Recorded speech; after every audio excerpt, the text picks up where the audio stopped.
Hey everyone, I am so excited to be sitting down today to share with you my week 4 and week 5 pregnancy update. I am also going to share a little bit about my 2-week wait symptoms. I didn't have very many of them, but I wanted to mention the ones that I did have. I'm hoping to do these pregnancy updates every week. I'm not sure when this one will be posted, but after this video, I should be posting these pregnancy updates every Thursday. At least right now, that is my plan. So yeah, let me just get right into it. I only had really three noticeable pregnancy symptoms before I got my positive pregnancy test, although during that 2-week wait, I didn't notice them. It wasn't until after I got my positive test that I looked back and realized I did have a couple symptoms. The main symptom I had was vivid dreams about being pregnant. And I mentioned this in my announcement video, but it's not uncommon for me to have pregnancy dreams, but this one was like, it's not common for me to have pregnancy dreams consecutively every single night for like 5 days in a row. I've never experienced that before, aside from the one other time that I was pregnant. So that was one main symptom. And the other big thing I experienced during the 2-week wait was fatigue. When it was happening, I just thought it was due to the move that we did. John and I moved from Florida to Washington State. So we had a huge move across the country. We drove for 7 days to get here. And then we spent another 2.5 weeks in our new house without any of our stuff. So for 2.5 weeks, we were on an air mattress, and it was just a crazy time. It was stressful, and there was just a lot of things going on, and I wasn't sleeping well at night because of the air mattress. So I just thought I was tired because of that. I didn't think it was because I was pregnant. And then the only other symptom I had before my first positive test was it was the day before I got my positive. And it was in the evening, and I had these sharp twinges right near my belly button. And I haven't really experienced those before, and they weren't painful. It was just weird. It was just weird, and it was really sharp, and it was just kind of like, oh, what is that? But even then, I still wasn't thinking that I was pregnant. I just kind of, attributed that to gas or something. I don't know, but I didn't really harp on it. I just kind of let it go. But the next day when I got my positive test, I thought, I bet those twinges were like my uterus stretching or something. I don't know. So I have my notes here. I kind of just kept log of all of the symptoms that I've been feeling. During week 4, baby was the size of a poppy seed. I didn't have any food cravings during week 4. I didn't really have any food aversions either. The only thing was coffee. So I am a lover of coffee. I love coffee. I can have several cups a day if I let myself. It's not just a I need the caffeine kind of love. It's just I love coffee. I love the taste of coffee. So I haven't really I wouldn't say it's a food aversion, because I'm not like, ugh, coffee, gross.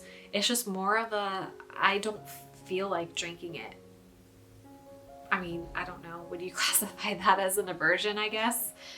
But I just haven't felt like it. And so that's the only thing I wrote down for food aversions. My number 1 symptom during week 4 was fatigue.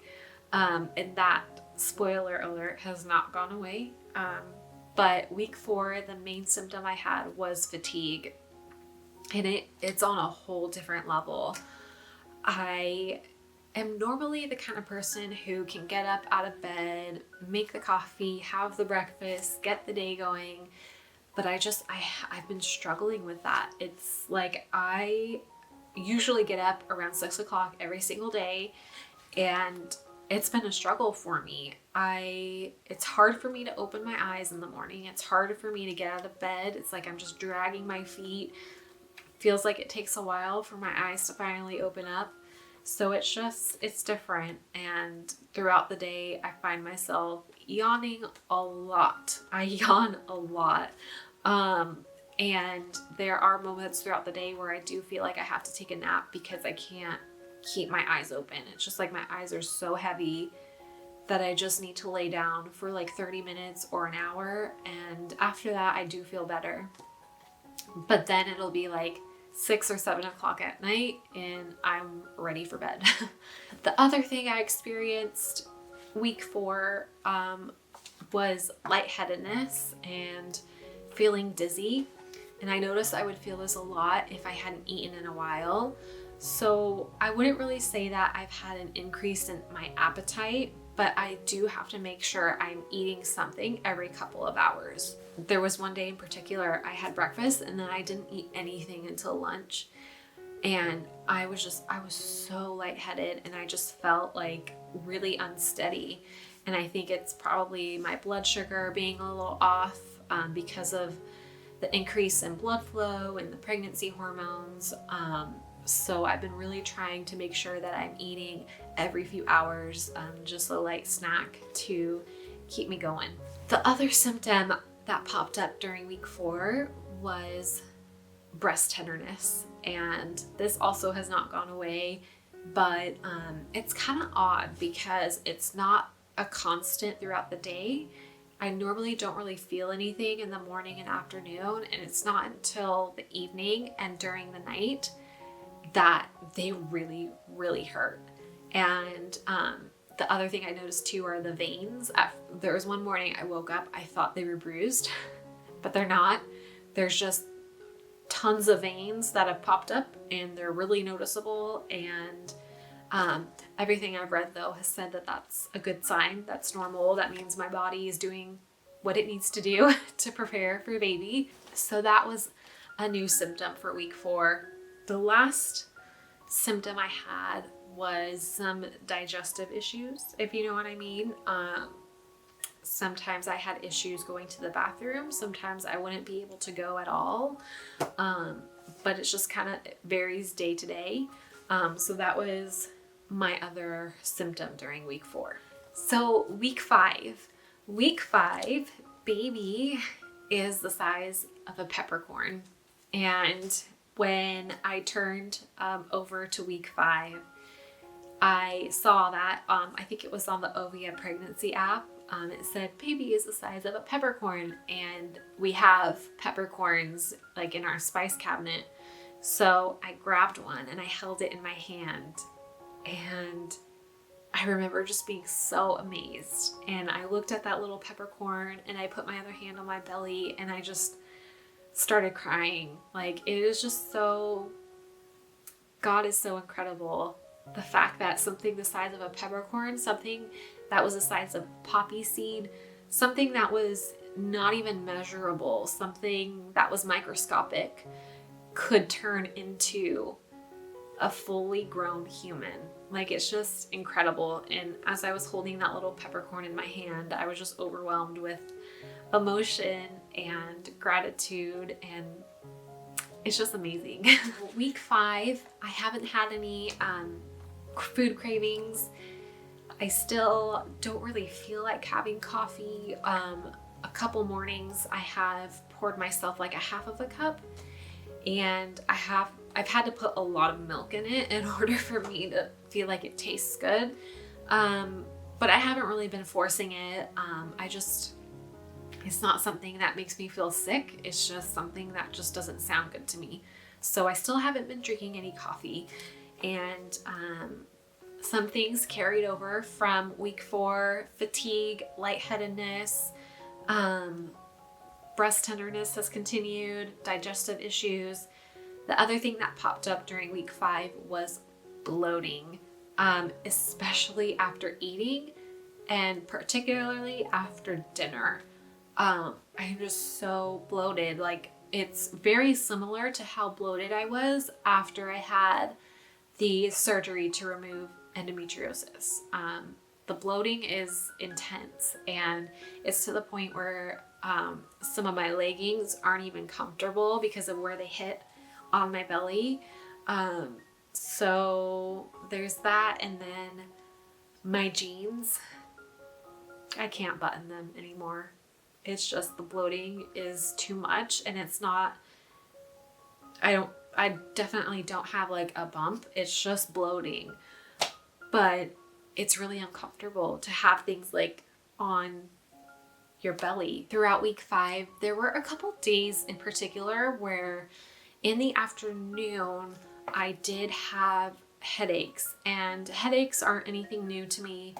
I am prone to getting headaches and migraines, but there were a couple evenings where I had just got hit with headaches randomly. And normally, aside from when I'm not pregnant, if I have a headache, I almost always throw up. Having a headache just automatically makes my stomach upset, and I become extremely nauseous. And whenever I have a migraine, I almost always throw up. I haven't thrown up yet, but those 2 days where I had the headaches, I was so nauseous, and I also felt like really overheated and hot, and it's not hot in Washington at all. So it's not like, it's a weather thing. I think it's just the hormones that cause that. But yeah, so I had those just 2 days so far where I had headaches and nausea, but I haven't really experienced nausea aside from when I had those headaches. And then the last thing that really stood out to me during week 5 was my increased sense of smell. I normally have a really strong sense of smell. Like John and I always joke about how I have the nose of a hound dog because I can smell things and other people don't. And that has significantly increased this week. I didn't think it would. I thought it would just stay the same, but it's bad. And there are some things where it's just like, oh, I can smell that, but it's not bad. But then other things like the trash, I have to take that thing out practically every day because I can just be in a completely different room, but I can smell whatever's in the trash can. And I just can't. I just can't. So there's that. Today also, I was cutting up chicken when I was making lunch, raw chicken. I had to have John come over and cut it because the smell of the raw chicken was just, it was bad. It did not make me feel good. I didn't feel nauseous, but it was just like disgusting to me. And that's about it. So that's my week 4 and week 5 pregnancy update. I will be back next week with my week 6 pregnancy update, which I'm excited. I'm excited to share all of this with you, but in particular week 6, I have, the day I'm filming this is Wednesday. So tomorrow I actually have my very first ultrasound. So I'm scared, I'm nervous, but I'm trying my best to just feel excited for that appointment tomorrow. And I'm not really sure if I'm going to film a separate video of just the ultrasound or if I'm just going to tie it in to my week 6 update. Either way, you'll hear all about it in some video coming up soon. If you are currently pregnant and you're in your 4th or 5th week of pregnancy, leave me a comment down below and let me know what symptoms you've been feeling and if they have been anything different than what I've been experiencing. Thank you so much for watching. I will see you in my next video very, very soon.